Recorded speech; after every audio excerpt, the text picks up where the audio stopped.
45 இன்று தென்னகத்தில் நிலப்பிரபுக்களை அண்டி தொழில் புரிந்து வரும் பள்ளர் மள்ளர் என்பதின் உச்சரிப்பு வேறுபாடே ஆகும் என்கிறார்.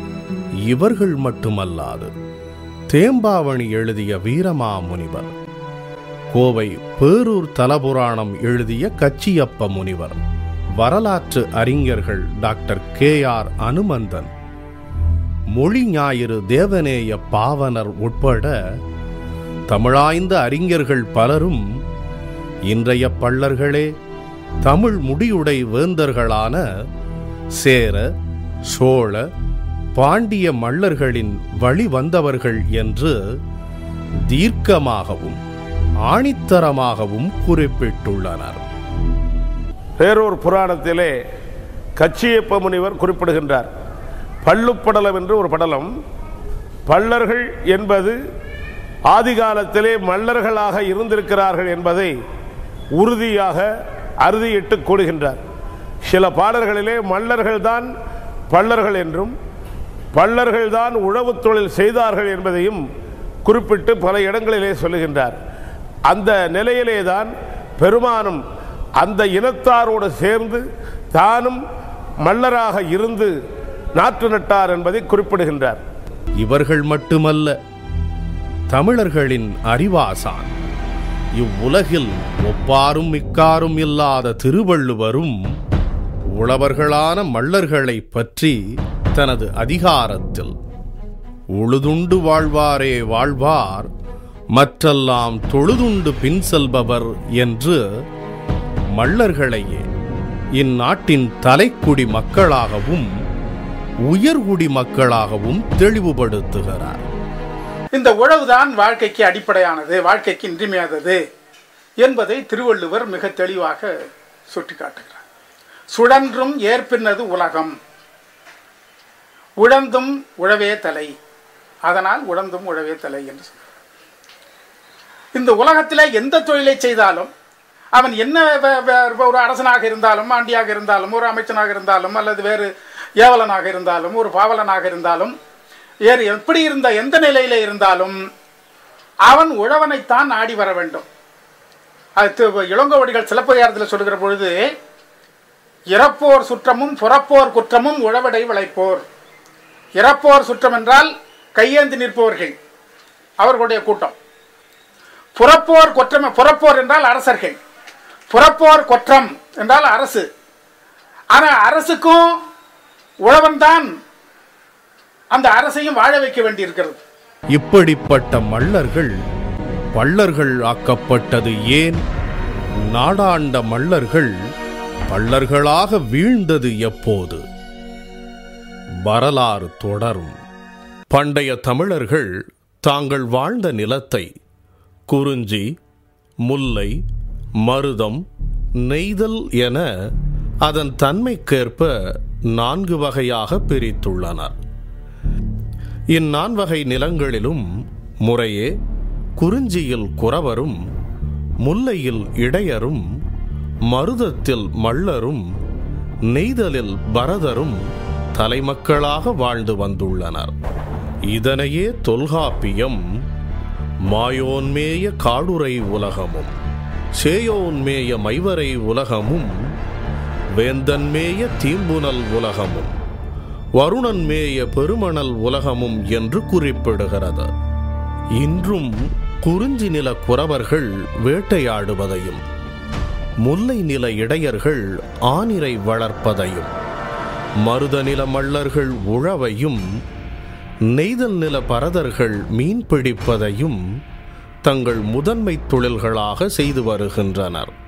மனித இன வரலாற்றிலேயே தமிழர்களை தவிர இவ்வுலகில் வேறு எந்த இனமும் பண்டைய காலத்திற்கு முன்பு தான் தோற்றுவித்த தொழில்களை இன்று வரை தொடருவதாக வரலாறு இல்லை. உலகின் தொல் பழங்குடி நாகரிகங்களை படைத்திட்ட சுமேரியர்கள், எகிப்தியர்கள் போன்றோர் வரலாற்று போக்கில் கரைந்து காணாமல் போய்விட, கல் தோன்றி மண் தோன்றா காலத்தே முன்தோன்றிய மூத்த குடி என்ற சொற்றொடரை இன்று வரை மெய்ப்பித்து வருகின்றவர்கள் நம் தமிழர்கள் மட்டுமே. எத்துணையோ படையெடுப்புகளை, பண்பாட்டு சிதைவுகளை, இயற்கை சீற்றங்களை எதிர்கொண்டாலும் தன் இனம் அழியாது, தன் மொழி சிதையாது, செருக்குடனே வாழ்ந்து வருகின்ற ஒரு இனம் உண்டென்றால் அது நம் தமிழினமாகத்தான் இருக்கும். இப்படிப்பட்ட பெருமை மிகு தமிழர் நிலத்தில் பெரும் வேந்தர்களும் பேரரசுகளும் உதித்திட்ட மருத நிலத்தில் வாழ்பவர்களே மல்லர்கள் எனும் உழவர்கள். இதனை தொல்காப்பியம் முதல் சங்ககால இலக்கியம் வரை நமக்கு தெளிவுபடுத்துகின்றன. பழங்காலத்தில் செய்யுள்களுக்கு விளக்க உரை எழுதிய நிகண்டுகளும் இதையே மெய்ப்பிக்கின்றன.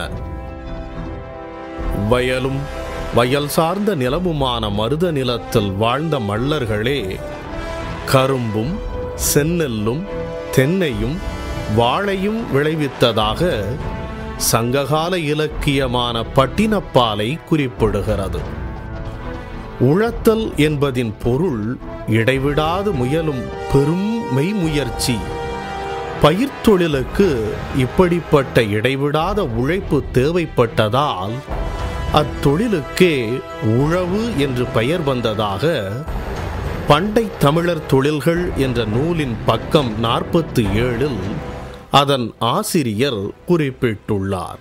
அப்படிப்பட்ட உழவு தொழிலில் தன் முயற்சியை இடையறாது செலுத்திய மல்லர்களை உழவர்கள் என்று இதன் பொருட்டே தமிழ் இலக்கியங்கள் கூறுகின்றன போலும்.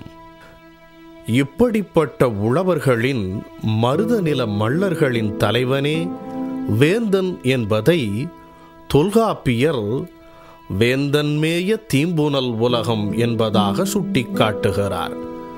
மொழி ஞாயிறு தேவநேய பாவாணர் தனது ஒப்பியல் மொழி நூலில் ஈற்றில் பொருளாதாரத்திலும் மக்கள் தொகையிலும் சிறந்து விளங்கிய மருதநில உழவர் தலைவரே சங்ககாலத்தில் தமிழ்நாட்டு அரசியலில் வலிமை சிறந்து விளங்கினர் என்று குறிப்பிட்டுள்ளார்.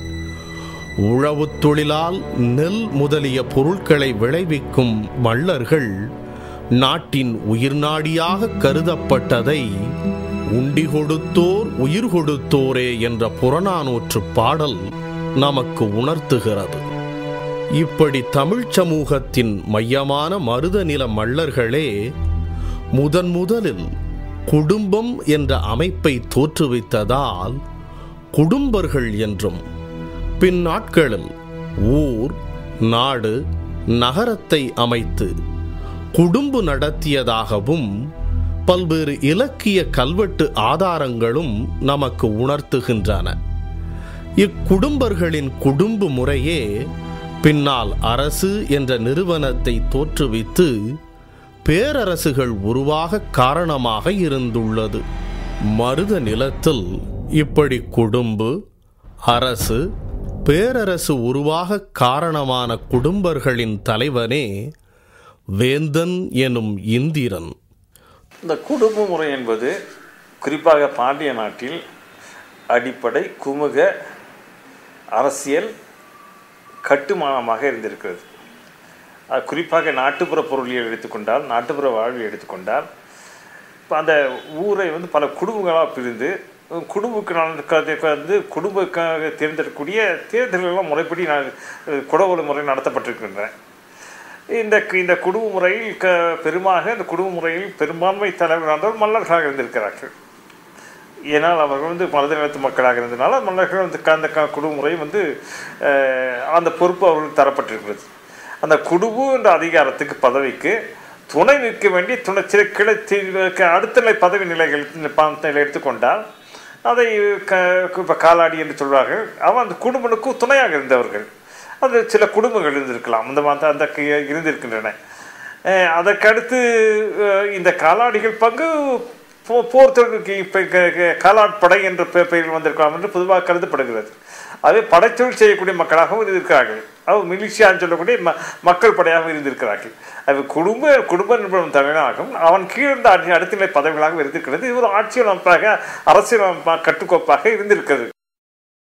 தொல்குடி தமிழ் மல்லர்களின் வேந்தனான இந்திரனே பின்னாட்களில் தோன்றிய மூவேந்தர்களான சேர, சோழ, பாண்டிய வேந்தர்களின் மூத்தோன் என்பதை தமிழாய்ந்த தமிழறிஞர்கள் பலரும் நமக்கு சுட்டிக்காட்டுவதோடு வந்தேரிகளான அநாகரிக ஆரியர்கள் தூய தமிழனான இந்திரனின் உயர்வைக் கண்டு அவனை களவாடிக் கொண்டனர் என்பதை பல்வேறு ஆய்வின் ஊடே நமக்கு உணர்த்துகின்றனர்.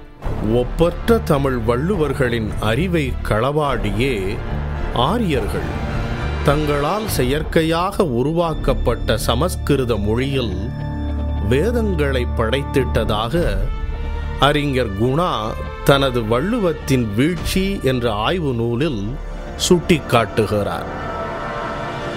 இப்படிப்பட்ட இந்திரன் வழி வந்த மல்லர்கள் தங்களை இந்திர வம்சம் என்றும் மல்லர்களான தேவர்க்கெல்லாம்